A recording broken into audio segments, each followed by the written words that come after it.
From New York, this is Democracy Now! Compared to the virus we had circulating initially in the United States at the start of the pandemic, the Delta variant is more aggressive and much more transmissible than previously circulating strains. It is one of the most infectious respiratory viruses we know of and that I have seen in my 20-year career.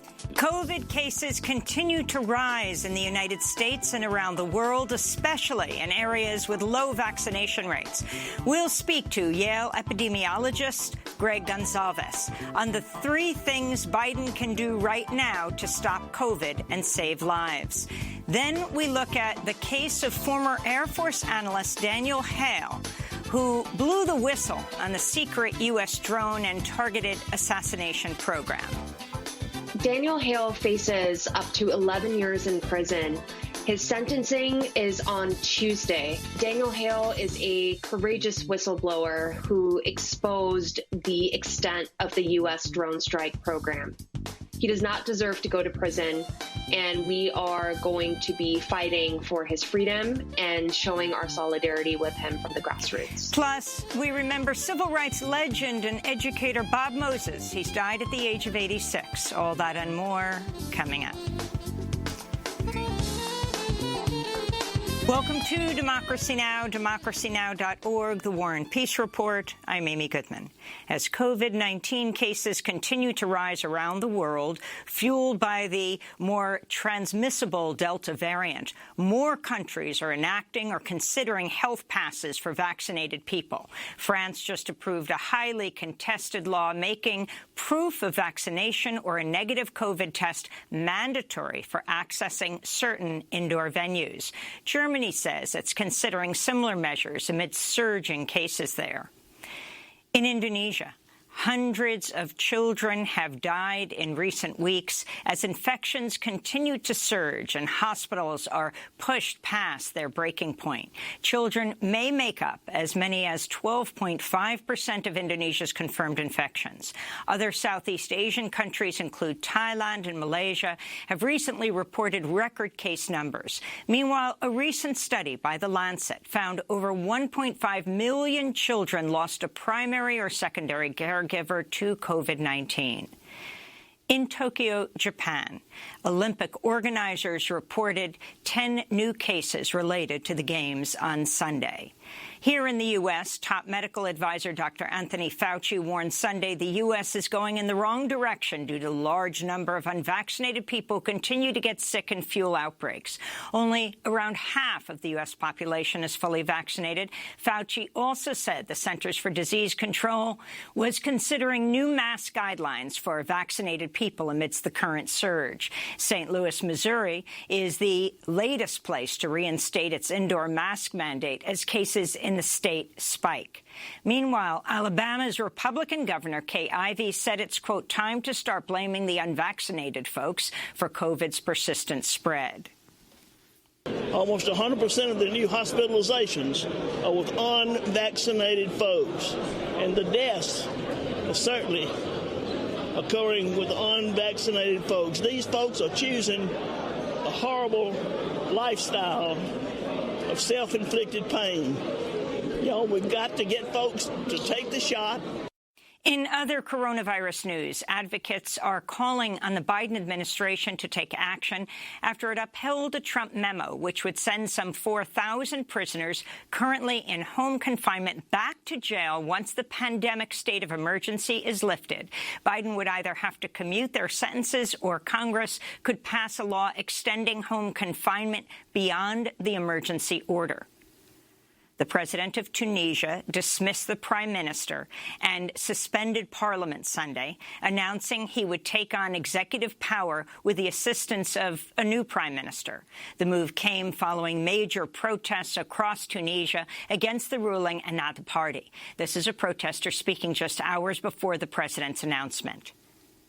The main demand is that the Ennahda movement, which ruled for 10 years and did not provide us with solutions, leave the parliament. As a young man in 2011, I called for jobs, freedom, and national dignity. And in 2021, I still call for jobs, freedom, and national dignity. Police released tear gas on crowds after they poured into the streets to celebrate the news as some members of parliament and others accused the president of launching a state coup. Meanwhile, Al Jazeera is reporting police raided their Tunis office earlier today, expelling all the staff and confiscating equipment. The UN says a record 2,400 Afghan civilians were killed or wounded in May and June as fighting between government and Taliban forces escalates. The number of casualties reported in the first half of this year was nearly 50% higher than in 2020. The Afghan government just imposed a nationwide curfew in an effort to curb Taliban advances. Meanwhile, the top U.S. general in Afghanistan said it is likely to continue its airstrikes even after August 31st, when U.S. and NATO forces are expected to complete their withdrawal. The U.S. military launched its second drone strike in Somalia in under a week Friday. It was also the second attack targeting al-Shabaab fighters in Somalia since President Biden took office.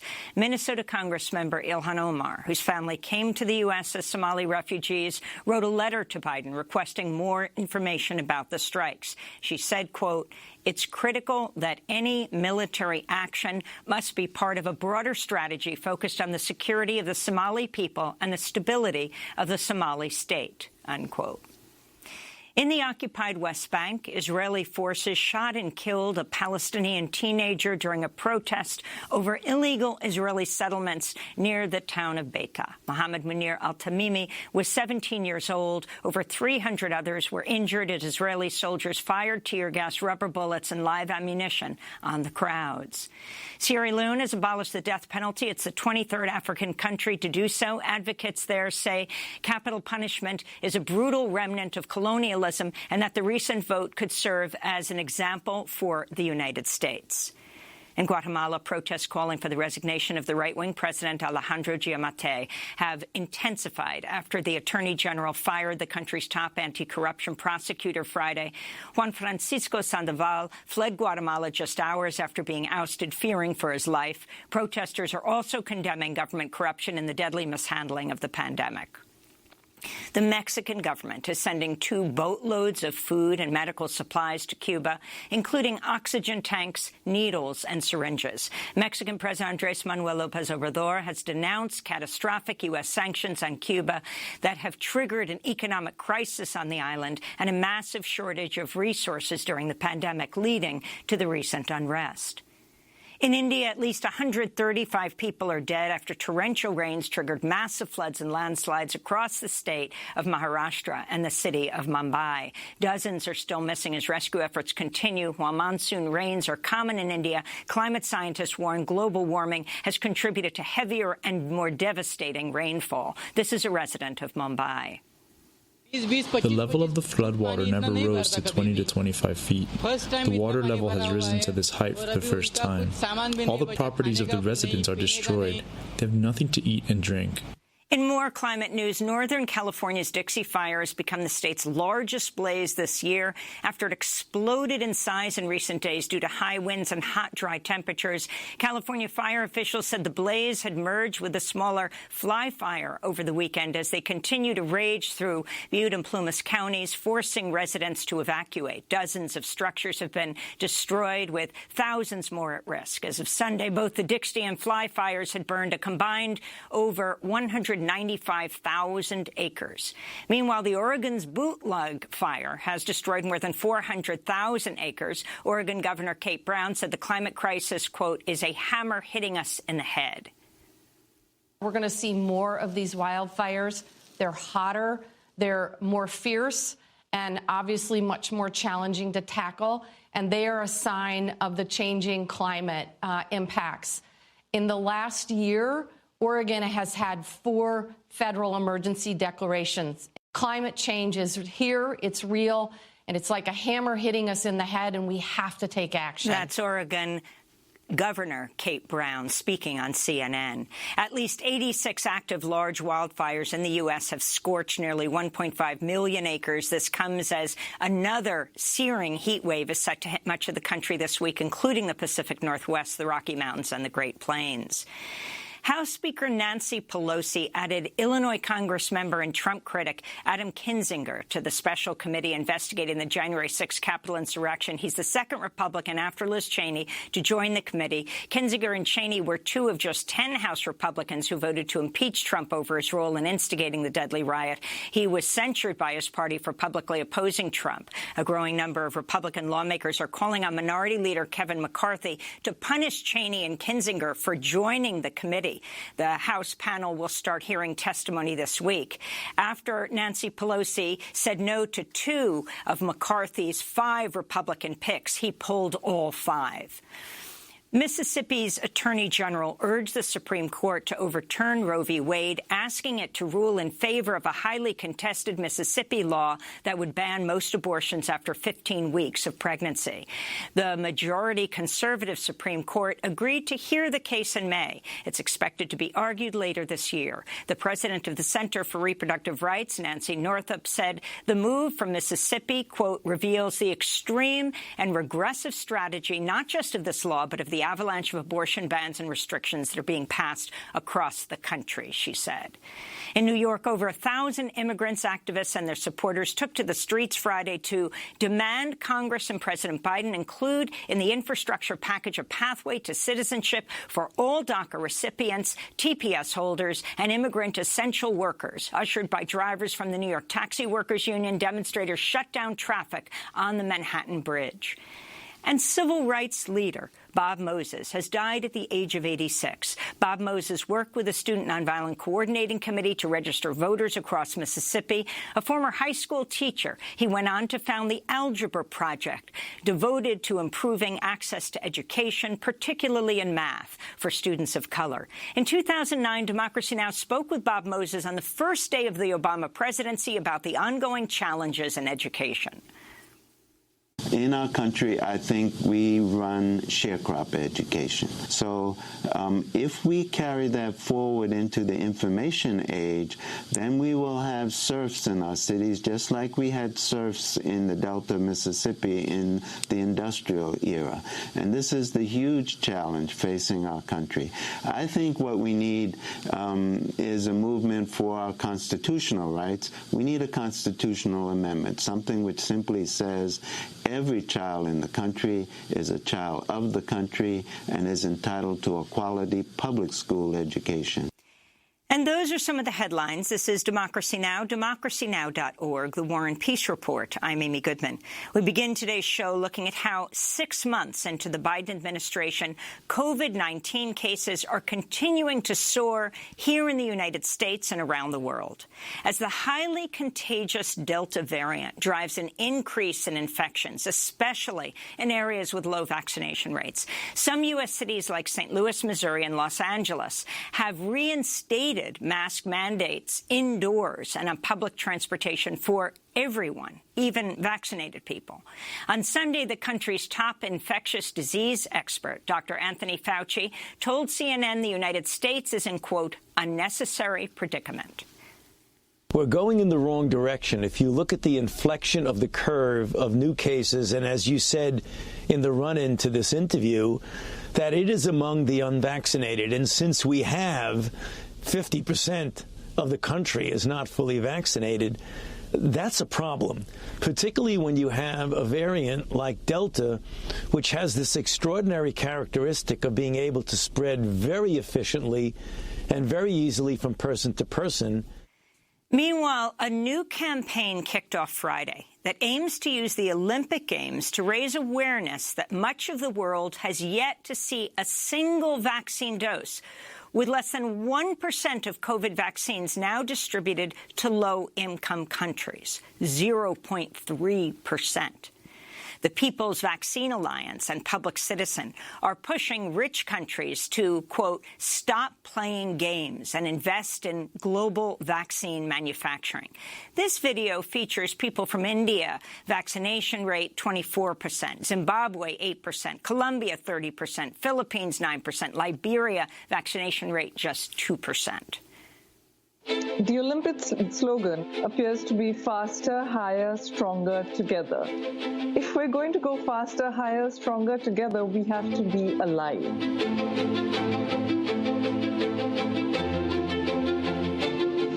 heard that there was a vaccine, I was so hopeful. And I thought, wow, this is going to change things for us. Now people are dying around me. We were watching the news that the U.S. were vaccinating people at this tremendously fast rate, and we were not having like one single vaccine applied here. Still waiting to get vaccinated. If you ask me when, I still don't know. How can we now play Olympics when there is COVID still raging like hell in Africa? The campaign calls on President Biden to launch a $25 billion global vaccine manufacturing program to produce 8 billion doses of mRNA vaccine within a year, enough for more than half the world's population. On Friday, dozens of members of Congress called for including additional funding in the reconciliation package to produce and distribute COVID-19 vaccines worldwide, saying, quote, no investment in the fight against COVID-19 is more urgent and cost-effective now than an investment in getting the world vaccinated as quickly as possible. For more, we're joined by Greg Gonsalves, co-director of the Global Health Justice Partnership and assistant professor of epidemiology at the Yale School of Public Health. His article for The Nation is headlined, 3 Things Biden Can Do Right Now to Stop COVID and Save Lives. Welcome back to Democracy Now!, Professor Gonsalves. So why don't you just lay those out? Start with what you think is the most important thing 6 months into his presidency, President Biden can do. So a couple of 3 things. First is that we need massive scale-up of mRNA vaccines, as the new campaign suggests. We can do that in a couple of different ways, and we need to do them both at the same time. One is to invest in vaccine hubs around the world, like the one in South Africa that the World Health Organization announced a few weeks ago. That's going to require an investment, not just of money, but of time, people, effort, technology transfer for the recipes and all the other sort of technical know-how that's involved in manufacturing these mRNA vaccines. But we can also produce at home under the Defense Production Act and set up a factory here or nearby in Canada, for instance, or in our partner nations in the EU to scale up closer to home where companies like Moderna have partners like Lonza, which is in New Hampshire, which could be supported through the Defense Production Act by $10 billion that's already sitting in the Treasury from the American Rescue Plan Act for instances just like this to scale up mRNA vaccines. There's been sort of a line from the company executives that we're working as fast as we can and you'll have all you need in a year or so. In a year or so with Delta means there's going to be millions more infected, millions more dead around the world. Finally, as you said, our vaccination in the United States is not as great as we would like it to be. That means there's millions of unused doses sitting around the United States, some getting ready to expire. But we should be exporting vaccines rather than sitting on them and hoarding them. We've talked about we just saw last week that the U.S. has suggested we're going to purchase 200 million doses of the Pfizer vaccine for potential boosting of our own population, when, as you said in earlier in this segment, that there's some countries that have 2% of their population vaccinated. If we don't stop the virus all around the world, we're not going to stop it anywhere, as we've seen with the emergence of Delta and Alpha and other variants from one nation quickly spreading across the globe and taking over. So Dr. Walensky, for example, the head of the CDC, has called the pandemic in the United States now the pandemic of the unvaccinated. Well over, close to 100% of the people who are dying or hospitalized are unvaccinated. Isn't the world that writ large? I mean, we see the crisis in the United States for what this means.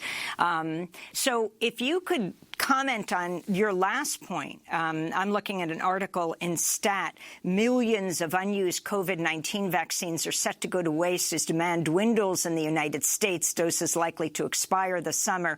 Several state health departments told Stat they've repeatedly asked the federal government to redistribute their supply to other countries, many of which are facing a third wave of COVID-19 pandemic. Officials in Washington have rejected those requests, citing legal and logistical challenges. They quote the Arkansas Air National Guard, who's leading the state's COVID-19 vaccine distribution drive. They're a retired colonel saying, "We are drowning in this stuff." This is incredible. It's incredible. Also, two colleagues of mine here at Yale, Saad Omer and Mushfiq Mubarak, have done a study to suggest that there's great demand for the vaccine, just not in the United States. Low and middle income countries are desperate for the vaccines. And the best way to get more people vaccinated is to do what you're suggesting, is to get it out of the U.S. and put it in countries that are desperate to get more people vaccinated.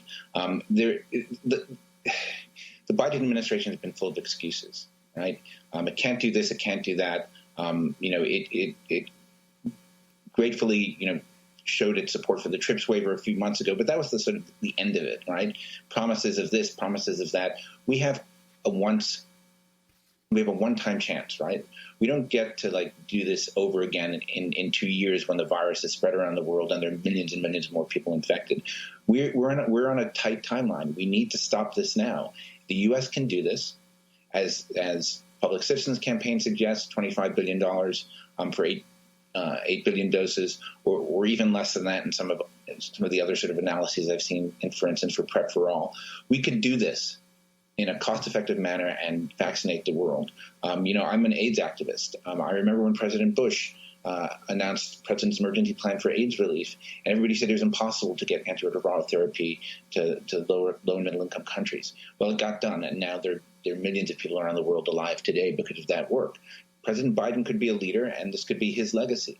Right now, the legacy is not looking good. He's the person who let the pandemic rage across the world when he could have done something. On Friday, Pfizer said the United States government will purchase 200 million more doses of its coronavirus vaccine. This is White House Press Secretary Jen Psaki responding to the announcement. Many times that we were like Boy Scouts and Girl Scouts, and we were going to prepare for every contingency. That's the job of the federal government, right, to ensure we have maximum flexibility. We don't know if we'll need a booster shot. That's going to be up to the research that's ongoing with the FDA. That's not a recommendation that's currently made. We also don't know. We also can't predict what the outcome will be of research on kids under 12. We're certainly hopeful. And we don't know which vaccine will be most effective, but we want to have maximum flexibility, so this is an effort to provide us with that. So if you could comment on this, and also the whole debate over boosters. I said Pfizer announced the U.S. government would be buying this. Also, Pfizer announced that probably you would need boosters, despite a rare joint CDC-FDA statement saying that, in fact, is not the case. Who's running the show here, the pharmaceutical companies in the United States or the Biden administration? If we talk about the history of drug pricing and drug regulation in the United States, we know who runs the show here in the United States, the pharmaceutical lobby. That's part of the point. The point is that the Biden administration is taking its line from industry on this. We may need boosters for the immunocompromised, for the elderly. We've seen some breakthrough infections with Delta, which are concerning. The point is that at this point, suggestions like the press secretary is making about potentially needing boosters or potentially needing to vaccinate kids this fall or into the winter amounts to hoarding right now, right? And it's, everybody complained about President Trump's sort of America First policy. Well, this is a little bit about America First 2.0. The point is that there are millions and billions of people around the world that are at dire risk for sickness and death from COVID-19. There are new variants being spawned every day. We let the virus mutate and replicate across the world. And so this whole idea that we're going to sort of keep stockpiling vaccines here until we can vaccinate ourselves 10 times over, like some other countries like Canada, it's just unseemly, unnecessary, and unwise.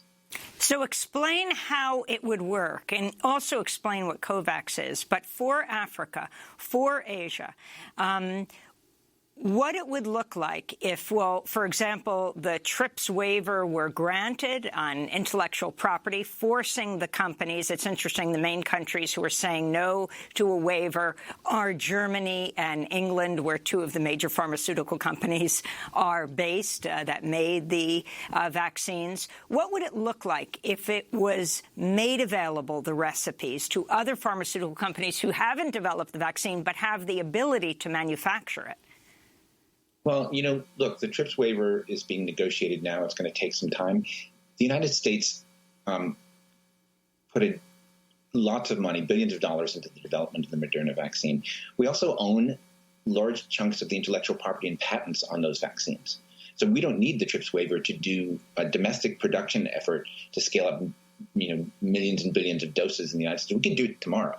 Right? We could say we're going to make an effort to build a vaccine, a new plant, a retrofit plant in the United States or somewhere nearby. We could invoke our intellectual property and patent rights as the American public on those vaccines, use the money that's in the bank, the $10 billion in the Treasury, to scale up vaccination right now. At the same time, South Africa is setting up a hub to manufacture COVID vaccines and probably pandemic vaccines for the long term. There are other companies around the world who could get on board to manufacture mRNA vaccines with appropriate technology transfer. The main thing that's absent at the current moment is political will from the White House. And I don't know who is advising the president on that that ignoring the global pandemic is a wise policy move in any way, shape, or form.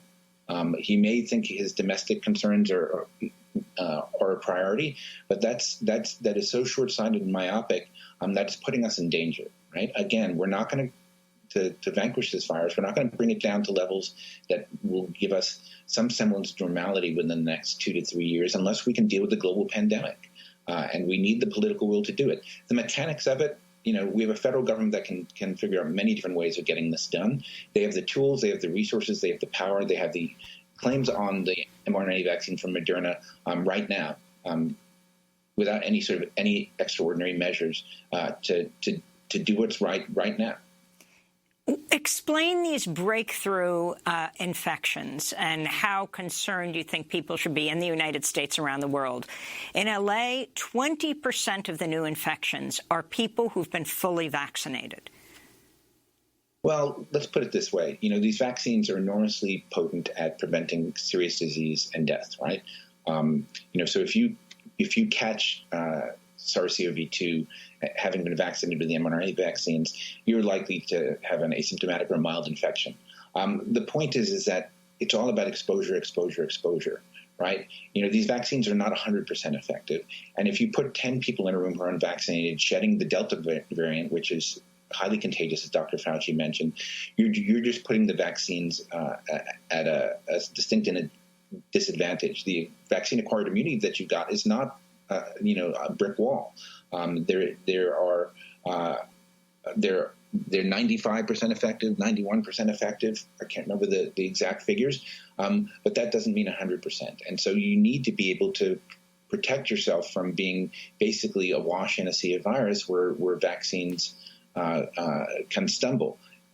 That being said, the number of vaccinated people who are in hospitals right now is a tiny, tiny proportion of the people hospitalized. 99% of people who are in hospitals right now are unvaccinated individuals in the United States. We just have 30 seconds, Greg, but as you said, you were a longtime AIDS activist. We're talking to you as an epidemiologist at Yale University, but can you talk about the role of activism, for example, for what you think needs to be done for Biden at this point to ensure that people around the world are vaccinated, which would protect, of course, his own country, the United States? So AIDS activists are back in the game for COVID-19, and many of us who are arguing for access to COVID-19 vaccines and mRNA scale-up are the same people who were fighting for global AIDS treatment access 20 years ago. The point is, this is a political problem right now. It's not a technological one. It's not a legal one. It is a political problem. And AIDS activists, people who care about the health of the planet, who care about the health of Americans, need to get to the White House, to get to the officials in Congress who can get to the White House and say, get to work. The point is we can beat COVID globally if we have the political will to do so. Greg Gonzalez, we want to thank you for being with us, co-director of the Global Health Justice Partnership, assistant professor at epidemiology at Yale School of Public Health. We'll link to your piece in The Nation, 3 things Biden can do right now to stop COVID and save lives. Next up, we look at the case of former Air Force analyst Daniel Hale, who blew the whistle on the secret U.S. drone and target assassination program. He faces up to 11 years in prison, will be sentenced Tuesday. Stay with us.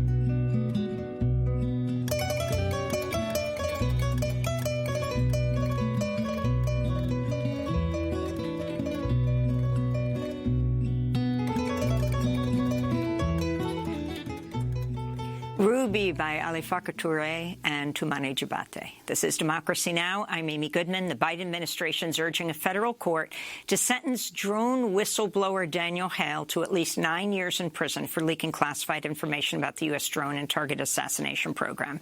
Hale was enlisted in the U.S. Air Force from 2009 to 2013, during which time he worked with the National Security Agency and JSOC, the Joint Special Operations Task Force at Bagram Air Base in Afghanistan, where he helped identify targets for assassination. He later worked as a contractor for the National Geospatial Intelligence Agency.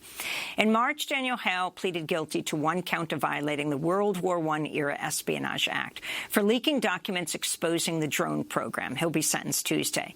In a handwritten letter to Judge Liam O'Grady, Hale describes feeling immense guilt for his role in the U.S. assassination program. He wrote, quote, "Not a day goes by that I don't question the justification for my actions." Hale went on to write, "To say that the period of my life spent serving in the United States Air Force had an impression on me would be an understatement. It's more accurate to say that it irreversibly transformed my identity as an American." Daniel Hale's lawyers are seeking a 12 to 18-month sentence. In a court filing, his lawyers state, quote, "The facts regarding Mr. Hale's motive are clear. He committed the offense to bring attention to what he believed to be immoral government conduct committed under the cloak of secrecy and contrary to public statements of then-President Obama regarding the alleged precision of the United States military's drone program." Famed NSA whistleblower Edward Snowden has voiced his support for Daniel Hale. I spoke to Ed Snowden in May. Daniel Hale is one of the most consequential whistleblowers who sacrificed everything, an incredibly courageous person, to tell us that the drone war that, is so obviously occurring to everyone else, but the government was still officially denying in so many ways, is here, it is happening, and 90% of the casualties in one 5-month period were innocents or bystanders or not the target of the drone strike. We could not establish that. We could not prove that without Daniel Hale's voice.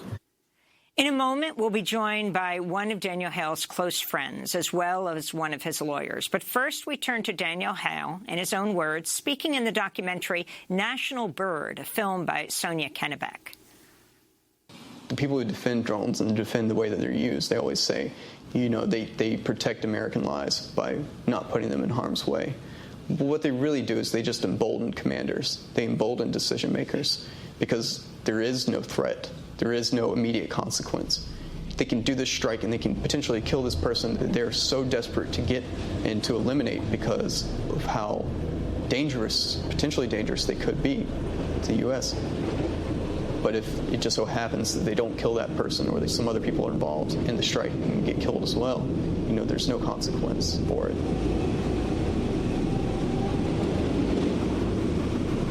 When it comes to high-value targeting, every mission is to go after one person at a time. But anybody else that's killed in that strike is just blanketly assumed to be an associate of the targeted individual.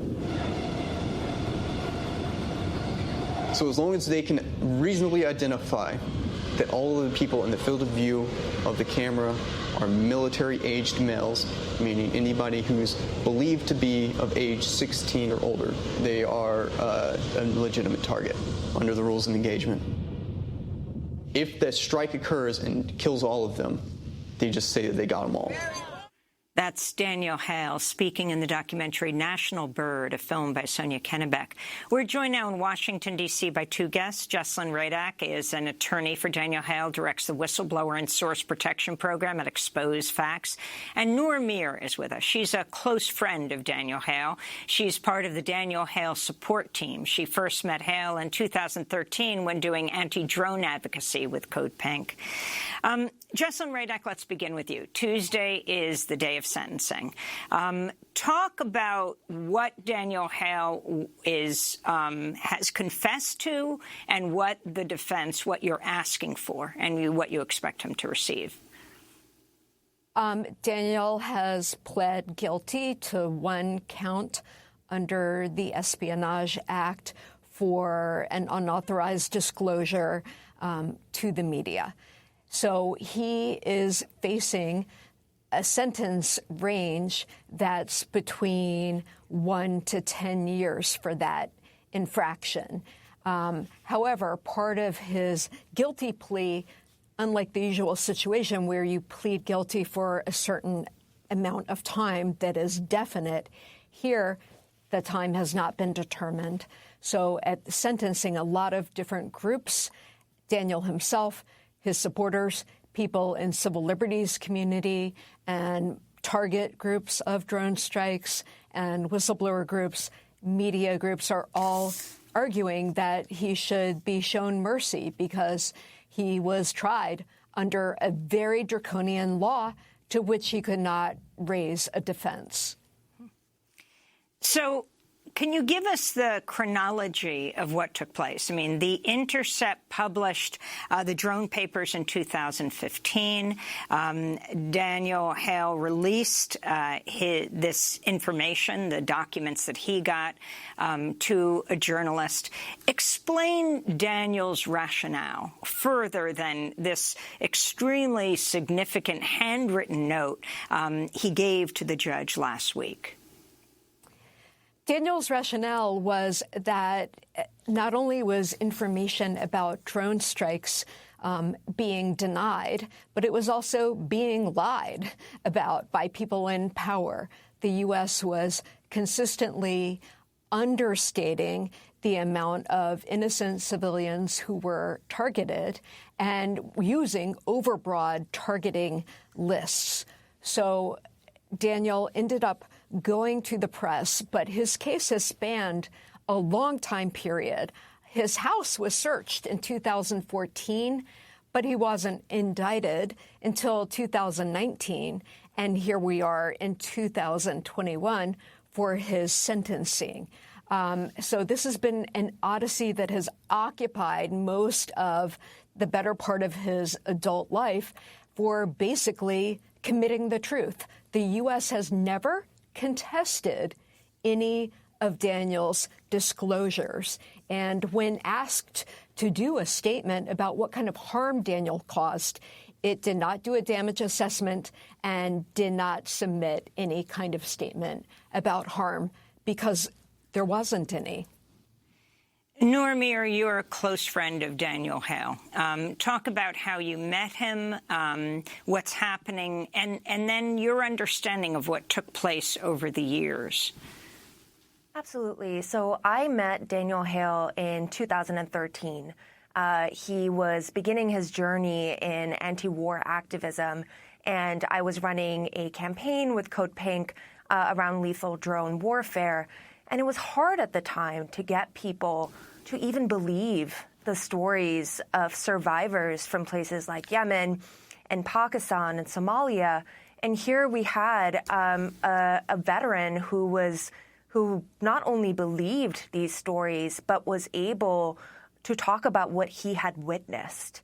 Over the years, before Daniel moved to Tennessee, he was a vocal supporter of wars, of opposing wars around the world. And when he came back to D.C. To prepare for his sentencing and his trial, Daniel remained committed to opposing injustices. He, while working at different restaurants in D.C., also took to the streets last summer for Black Lives Matter. And the last time that I saw him was actually at the White House, where we showed up to support young Yemeni people that were hunger striking to urge the Biden administration to stop supporting the Saudi blockade on Yemen. So that is Daniel's character, and I know that when he's out, he will remain committed to ending suffering in all forms. I want to go back to when you met him. In November 2013, Daniel Hale spoke at a drone summit in Washington, D.C., organized by your group, Code Pink. This is Daniel in his own words. Before I begin, one last thing. I just would like to, in a way, say I'm sorry. I'm not up here for any good reasons. And to the people in the audience who are victims or who are families of victims or have families who live in countries where U.S. militarism and specifically unmanned systems are conducting kinetic strikes. I'm sorry because I'm up here because I was, for a short period of time during my military career, as an analyst working with unmanned systems deployed to Afghanistan. And at the very least, you all deserve an apology. So that's Daniel in 2013 when you met him. I want to go just a little further to January 2014 when he spoke at a rally outside the White House, as you described, calling for the closing of the U.S. military prison at Guantanamo. Good afternoon, everybody. My name is Daniel Hale. I was a veteran in the United States Air Force from 2009 until 2013. Through my experience and my deployment to Afghanistan, where I was primarily tasked with pursuing high-value targets through the utilization of unmanned systems, or otherwise known as drones, I came to learn of the thousands of prisoners who remain at the prison in Bagram Air Force Base to this day, who are in similar situations to those at Guantanamo, who are continually held indefinitely for benign or otherwise petty offenses or reasons not given to them whatsoever. So that was Daniel Hale about 6 years ago. Noor Mir, if you can talk about what haunts Daniel the most about the assassination targeting he was doing in Afghanistan, and you yourself, your family is from Pakistan, you've interviewed drone attack survivors. If you can talk about the impact on Daniel. Yeah, thank you for that question. And I would say the impact of everything that is happening and has happened in Daniel's life, where I see it showing up the most is he is hungry for people to care about the actual story of those people that were not intended targets. He wants people, when they are outraged about what's happening to him as a whistleblower, to care equally about truth tellers that have traveled to the U.S. to demand justice. For people like Nabila, who was playing in a field as a 7-year-old in Pakistan and saw her grandmother blown into pieces. About Abdul Rahman, who was a teenager who was eating dinner with his cousins 2 weeks after his father was assassinated and similarly was killed. About Faisal, who Daniel wrote about in his letter and was a speaker at the drone conference that I organized, who was actually denied an apology by Obama's Department of Justice in exchange for offering to drop his lawsuit against them. I think that's what haunts Daniel, is that those stories are not being centered. And that is the motive that he has explained for his disclosures. Noor, New York Magazine did a very powerful piece about Daniel called The Drone Leaker. And in it, they described this intervention that you did, organizing all of his friends. He didn't know this was going to happen, to be with him, to more defend himself than he was. Can you talk about that? Yes, and I think a lot of this stems from his discomfort at being the center of the story. He said, this isn't about me. Why is this about me? This is about the people that were killed that are still being killed. And that discomfort, I think, ended up being paralyzing. He felt like he shouldn't be the one that people are writing about, that he shouldn't be, taking away resources or attention. And we needed to have this intervention to say, hey, actually what is happening to you will impact how future whistleblowers and truth tellers approach this. It might hold them back. It's important for you to be able to talk about what's going on, and we are here to support you. So that intervention was needed. I'm sure it was uncomfortable, but we're very grateful for all the friends that have come together to be able to support Daniel in this way. And can you explain, knowing him as you do, when asked how he should be described, as a whistleblower, he said no, as a traitor. What does he mean? That's a really good question. I think that for Daniel, that is what the government is calling him. And I think that I see it as an attempt to say, you can call me that. You can call me a traitor if that is how you want to paint me. So I believe that, this is his way of saying, you can call me what you want, but I did what I did. And I know that I did it for the right reasons. Before we end, I want to read more from Daniel Hale's letter to the judge and get Jesselyn Radak's final words. Daniel Hale wrote in his own handwriting, Your Honor, the truest truism that I've come to understand about the nature of war is that war is trauma. I believe that any person either called upon or coerced to participate in war against their fellow man is promised to be exposed to some form of trauma. In that way, no soldier blessed to have returned home from war does so uninjured. The crux of PTSD is that it's a moral conundrum that afflicts invisible wounds on the psyche of a person made to burden the weight of experience after surviving a traumatic event. How PTSD manifests depends on the circumstances of the event. So how is the drone operator to process this? The victorious rifleman, unquestioningly remorseful, at least keeps his honor intact by having faced off against his enemy on the battlefield. The determined fighter pilot has the luxury of not having to witness the gruesome aftermath. But what possibly could I have done to cope with the undeniable cruelties that I perpetuated? My conscience, once held at bay, came roaring back to life. At first, I tried to ignore it, wishing instead that someone, better placed than I, should come along to take this cup from me. But this, too, was folly. Left to decide whether to act, I only could do that which I ought to do before God and my own conscience. The answer came to me that to stop the cycle of violence, I ought to sacrifice my own life and not that of another person. So I contacted an investigative reporter with whom I had had an established prior relationship and told him I had something the American people needed to know. Those are the words of Daniel Hale in a handwritten letter to the judge last week. Jesselyn Radak, you have 30 seconds. This is just 24 hours before the judge will rule on Daniel's sentencing. Unfortunately, what you just read in that moving letter is not allowed in had this case gone to trial.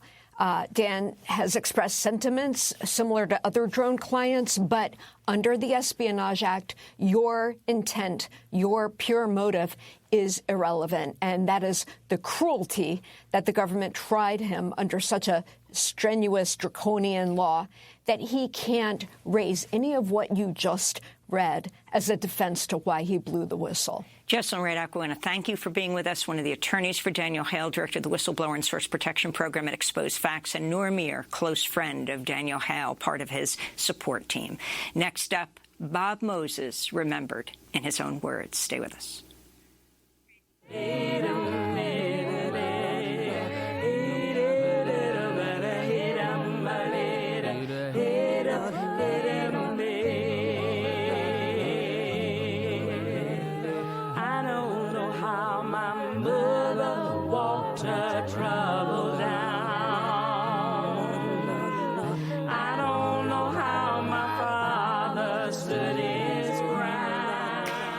Remember, I Believe by Sweet Honey in the Rock. I'm Amy Goodman. This is Democracy Now! Civil rights leader Bob Moses has died at the age of 86.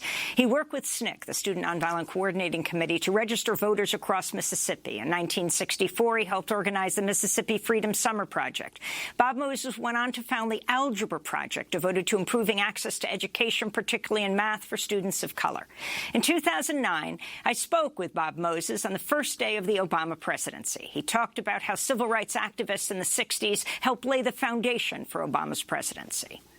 In order to become president of the United States, you have to be nominated by one of the two political parties. So the crucial thing for me was, in reflecting back, was the 1964 challenge of the Mississippi Freedom Democratic Party to the National Democratic Convention, because that was where the stage was set that allowed this to happen, because without opening up the national political structure in the country, this wasn't going to happen. And you know, we could have gotten the right to vote without the opening up of the national political party structure. And the party structure wasn't opened up by getting the right to vote. The party structure was opened up by directly challenging in Mississippi the right of Mississippi to send an all-white delegation to the 1964 National Democratic Convention. And it was Fannie Lou Hamer and all the people in that delegation that really forced the National Democratic Party to open up, you know. And it was that. I mean, Barack Obama could not be running for president if he had not been able to secure a party to run for. And the Democratic Party, from the time of after the Civil War right until 1964, there were no black delegates to the Democratic Party from the South, and it was that action, more than anything else, which opened up the national party structure and allowed eventually what is happening today to happen. Can you take us from 1964, the battle for voting and civil rights, to what you see happening today, to the progress and also warnings that you have for us, or suggestions, recommendations? So my main idea, I try to look at this event through the lens of the evolution in this country, of the idea who in our country are the people who have constitutional rights and constitutional responsibilities, and the evolution of the expansion of that. And I think the country kind of moves in cycles which take roughly around 3/4 of a century. So I look at the time from 1787 until the Civil War as a time in which we had, yes, constitutional people, mostly white men, but then we had constitutional property, African Americans who were slaves. And then we had this horrendous war. 600,000 people are killed during the war. And we come out of the war, and Lincoln, whom Obama is rightly looking at, we get rid of the idea of constitutional property, but African Americans don't quite become full-fledged citizens. And when we were in Mississippi, people all the time were saying, well, we want to be first-class citizens. And so the implication being that they were second or even third-class citizens. So the civil rights movement, and here I think we have to give credibility to the sit-in movement, to the young black students at the historically black colleges who really dismantled Jim Crow in the area of its public accommodations with the sit-in movement. government. They actually dismantled that aspect of Jim Crow. So then there was this dismantling of it around the right to vote, and what I was talking about earlier also around the national party structure. But you know, when I was sitting in the federal district courthouse, I was in the witness stand, and if you remember, this was in the spring of 1963, and at that time President Kennedy was still alive. Bobby Kennedy was Attorney General. Burke Marshall was the Assistant Attorney General for Civil Rights, and John Doe was my lawyer. He was the chief litigator in the field. And the judge, Judge Clayton, who was a federal district judge, we had taken hundreds of sharecroppers in Greenwood to register, and then subsequently the SNCC field secretaries had been arrested. And Burke had our cases removed to the federal courts. So Judge Clayton looks over and he wants to know, why are we taking illiterates down to register to vote? And so, in a nutshell, our answer is, well, the country can't have its cake and eat it too. It can't have denied a whole people access to literacy through its political arrangements, and then turn around and say, well, you can't access politics because you're illiterate. And we won that struggle. We won it in the courts, and it was Judge Wisdom's decision in the case of U.S. v. Louisiana, where he said, well, we can't allow the state of Louisiana to have authority over the actual qualifications of voting. That has to be moved to the federal system. So the 1965 Voting Rights Act gave the federal government the responsibility of saying who could qualify for the right to vote. But we didn't win the issue of illiteracy, and I think that's the issue that in this evolution of who are the constitutional people, the children of our country do not have a constitutional right to a public school education, and you have to look at the Rodriguez case, 1971, Mexican Americans who sued in Texas for equity. Their case went all the way up to the Supreme Court.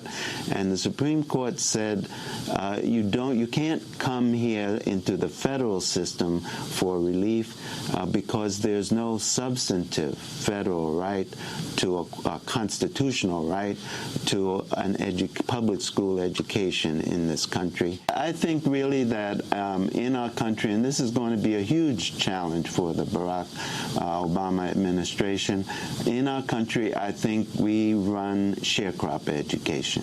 That is an education that you can trace. When the judge asked me that question, because in the Delta of Mississippi, sharecroppers were assigned to do a certain kind of work, and so the idea was you only need a certain kind of education. So if we carry that forward into the information age, then we will have serfs in our cities, just like we had serfs in the Delta of Mississippi in the industrial era. And this is the huge challenge facing our country. I think what we need is a movement for our constitutional rights. We need a constitutional amendment, something which simply says every child in the country is a child of the country and is entitled to a quality public school education. That's Civil Rights leader Bob Moses, former field secretary for SNCC, the Student Nonviolent Coordinating Committee, and founder of the Algebra Project. He's died in Florida at the age of 86. To see our interview with him on Obama's first inauguration, along with Alice Walker, go to democracynow.org. I'm Amy Goodman. Thanks for joining us.